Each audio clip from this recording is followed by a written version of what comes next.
मर तो हो कहतिया पहले रोमो कहत रहलसी। हाँ हाँ हाँ 12 इदी खानदान के भैया के संतोष भैया। हाँ हमार नजर के सामने से दूर हो जा। हाँ तो कहाँ जाता है बाबू ये जा। हम डर के देखा नहीं खींचा हम मारी के बत जा। अरे आप भी है ना सब पर पूरा मौके गए रे करवाई गई है। देखियो ब्यास खराब को दर्शन मार के तू कहाँ चाहता रहा? जो चाहता जो कहाँ तक करता रे। हाँ तू देखा चाहता रहा? है ने सुना अभी मारी के नहीं खे। क्या करो तू देखा चाहता रहा? देखा हम केकरा से शादी कर चाहता नहीं। देखा ले ले बड़ी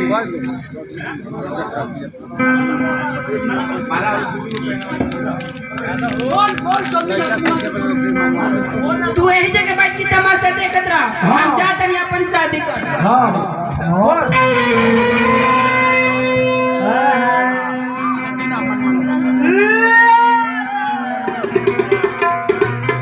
आपको कहाँ जाएंगे? अपना बाबू ये जाते रे।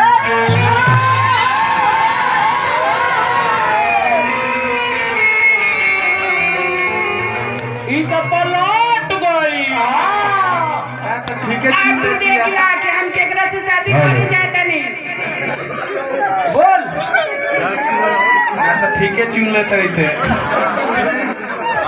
हालू तेहू तो कलकार के चुनले बड़ी तेहू कम चला के नहीं खीस एगो कलकार के छोड़ से एगो कलाकार के पकड़ले बड़ी संतोष दिन बेटवा पड़ला। बाकी ये खून में बतू के पुरान हो गल बनी हम जवान बनी चल हेने आओ हेने आओ।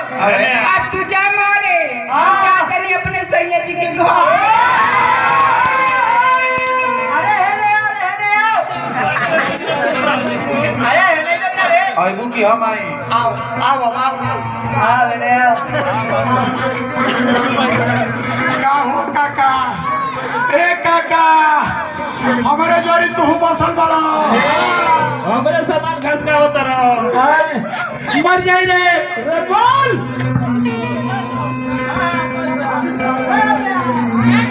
अभी रुका मारे के नहीं रुक जा।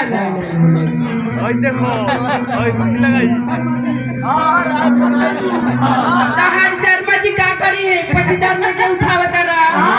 उहे जन पंचायत करत तो। अरे जय शर्मा जी को दिए तो बाबू ना करी।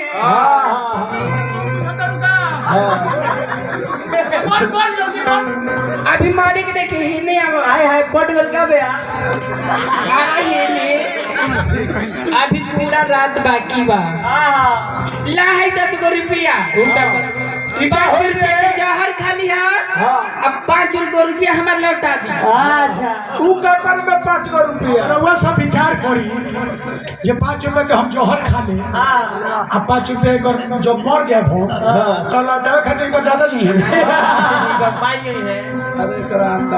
हमारा गर्जीवन की तरफ से जोगिंदर राय सरपंच जी के माध्यम से बड़ी बड़ी पुरस्कार हजारों रुपए पुरस्कार दे सौभाग्य दीजिए कारबार लेके हमारे मौत के तम देख देख तोरा सामने मारत नहीं है। दिखाई हाँ हाँ हाँ बाजे।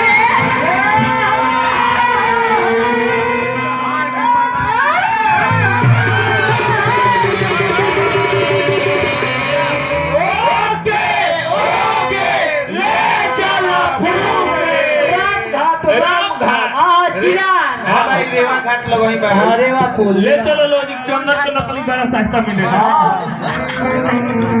शर्मा जी ब्यास के बाछी छुआ दिया ना चलिए के बाछा छुआ दिया। अब देखिए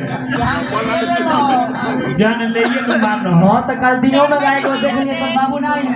राज के जान ले लेगा। जाए नहीं संतोष भैया मुर्दो चला था मैं जान गई। राज के जान ले ये तो मानो 1 2 3 4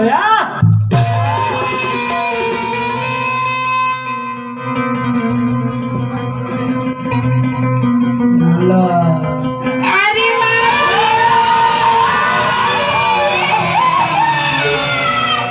अरे क्या भाई मेरे अरे का भाई रे रे भौजी देखी न जाइए यहाँ की का हो गई। का भइल बरी ए बबुआ का हो ना यहाँ के हिले तनी न डोले तनी जी। ला त खुटिया हिला दे तंड उठ जाई हो अरे मैं कौन खूटी हो छोटको खुटी ए बबुआ ना यहाँ के हिले तनी न डोले तनी जी। आहा त खुटिया दे के हिला दे ए बबुआ आहा ए छोट बड़ी नानू होला हो। खारी बेरा पर लमरेला हो ए बबुआ आय ना यहाँ के हिले तनी न डोले तनी जी। त मुहा पर थूक देना